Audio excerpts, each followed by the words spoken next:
কবে এসেছেন? আমরা এসেছি 23 তারিখ। এখানে ভোট চলছে, বহিরাগতদের থাকা নিষেধাজ্ঞা রয়েছে, সেরকম কি কোনো কেউ কিছু আপনাদের বারণ করেছে? নর্মাল।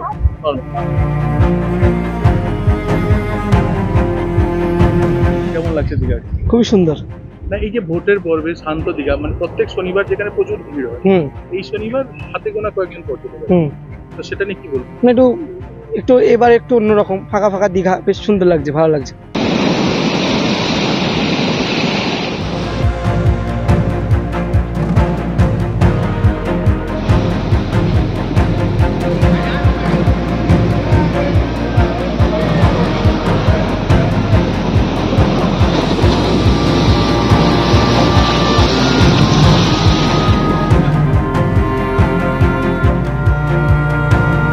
পূর্ব মেদিনীপুর জেলায় ভোট চলছে আর এদিকে জলোচ্ছ্বাস, দুটোর মাঝে দীঘাকে কেমন ভাবে উপভোগ করছে? ভালোই উপভোগ করছি।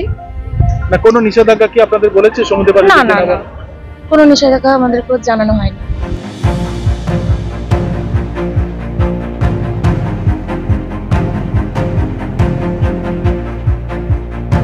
অনেক বছর আগে এসেছিলাম, তখন এই অবস্থায় দেখিনি, অনেক কিছু চেঞ্জেস হয়েছে। আর আজকে এই ইফেক্টটা যেটা দেখছি আমি, খুব ভালোই লাগছে। কিন্তু আজকে আমাদের বেরোনো আছে, ফিরে যাবো আজকে কলকাতায়। লোকজন কেমন, কম দেখছেন? আজকে কম দেখছি, মানে তো প্রায় নেই কেউ। আজকে না করে দিয়েছে লাইফ গার্ডও। আর এদিকে ভোটের জন্য অনেকক্ষণ বারণ করেছে জলচ্ছ্বাস। আচ্ছা, জলোচ্ছ্বাস কেমন দেখছেন আজকে? অনেক বেশি। এই 3 দিন আগেও থেকেছি, এরকম জল এতটা উপরে দেখিনি। আজকে তো রাস্তা অব্দি জল আসছে। আচ্ছা, তো খুব ভালোই লাগছে। মন দুঃখ যে ফিরে যাবো, কিন্তু এটাও চিন্তা করবো যে এর থেকে বেশি বাড়িতে চিন্তা কী হবে।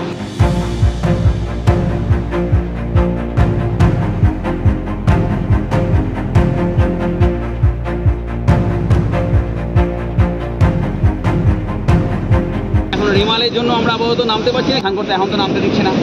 হ্যাঁ, এখন তো রেড অ্যালার্ট আছে, এখন নামতে দিচ্ছে না আপাতত।